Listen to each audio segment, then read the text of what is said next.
여러분의 혈액형이 뭔가요? 라고 물어보면 A형이요, B형이요, 전 AB형인데요, 여기 O형도 있습니다 라는 대답이 돌아올 겁니다. 그런데 아시다시피 혈액형은 ABO식만 있는 게 아니라서 좀 더 들어가면 RH+라고 대답하는 분들도 있겠고, 아주 드물게는 RH-인 분들도 있겠죠. 그런데 희귀하다는 RH 음성도 우리나라에서만 15만 명이 넘고 범위를 전 세계로 넓히면 약 15%나 되기 때문에 어찌 보면 그다지 드문 혈액형도 아닙니다. 사실 세계에서 가장 희귀한 혈액형은 바로 RH-널이라 불리는 혈액형입니다.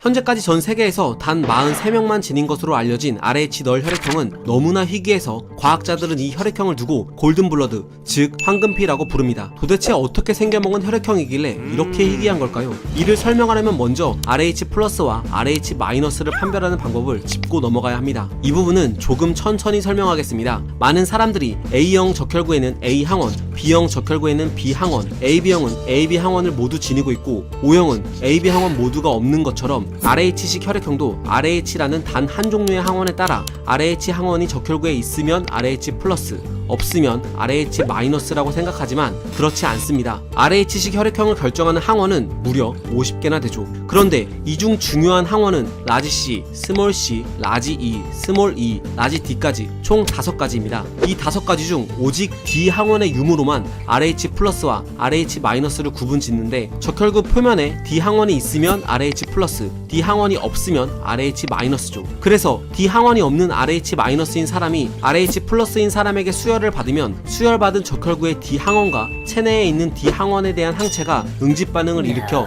위험해질 수 있습니다. 흥미로운 사실은 RH-인 사람은 D 항원만 없을 뿐 앞서 나온 4개의 항원 중 최소 하나 이상은 가지고 있다는 거죠. 그러니까 RH+건 RH-건 전 세계인의 99.9999994%는 RH 항원 중 일부를 지니고 있다는 겁니다. 그러나 지구상 단 43명의 사람들, 이들은 앞서 나온 RH식 항원 5개는 물론 RH식 혈액형과 관련된 50여 개의 항원 모두를 전혀 지니고 있지 않습니다. 그래서 아무것도 없는 이란 뜻에 널이란 단어가 붙어 RH-널 혈액형이라고 부르는 거죠. 이들은 RH- 혈액도 수혈받을 수가 없습니다. 앞서 말했듯 RH- 적혈구엔 D 항원을 제외한 C, E 등의 다른 항원들이 있기 때문에 RH-널 혈액 속 항체들과 응집 반응이 일어나게 되죠. 이는 A형인 사람이 B형의 피를 수혈받았을 때 A형 혈청에 있는 베타란 항체와 B형 적혈구에 있는 B 항원이 응집 반응을 일으키는 것과 같은 원리입니다. 그렇다면 어째서 이 혈액형의 적혈구엔 항원이 하나도 없는 걸까요? 그 원인은 놀랍게도 DNA 염기 서열에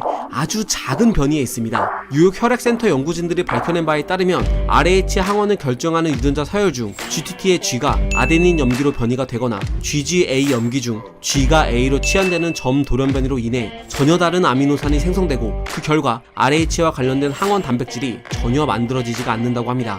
DNA의 아주 작은 변화가 세상에서 가장 희귀한 혈액형을 만들었다는 사실이 새삼 놀랍지 않나요? 사실 RH식 혈액형이 연구되기 시작한 20세기 중반까지만 해도 많은 의사들은 RH 항원이 모두 결여되면 대하세포가 정상적으로 자라기 어려워 이런 특이한 혈액형을 지닌 사람은 없을 거라고 생각했습니다. 하지만 1961년 호주의 한 원주민 여성에게서 이 혈액형이 처음 발견되면서 앞선 추측들은 완전히 깨져버렸죠. 그리고 60년이 지난 지금은 43명의 사람이 RH-널 혈액형을 지닌 것으로 파악되고 있습니다. 물론 우리나라에서는 아직 보고된 바가 없고 스위스, 일본, 미국, 유럽 등에 있는 것으로 알려져 있죠. 그런데 이 사람들은 도대체 어떻게 자신이 RH-널 혈액형이란 걸 알았을까요? 대부분은 빈혈 증상을 겪다가 정밀 검사를 한 후 알게 된다고 합니다. 왜냐하면 세포 표면에 RH 항원이 전혀 없는 적혈구는 세포막이 매우 약해서 구조가 이상해지거나 쉽게 파괴돼 용혈성 빈혈을 일으키기 때문이죠. 그래서 RH-널 혈액형을 지닌 이들은 쉽게 피로해지고 숨이 차며 황달 증상을 자주 겪습니다.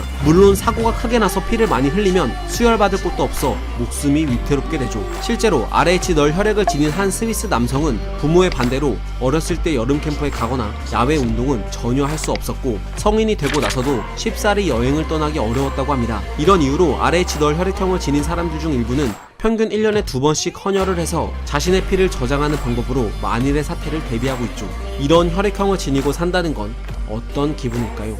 과학은 세상을 보는 창, 지금까지 과학 드림이었습니다. 감사합니다.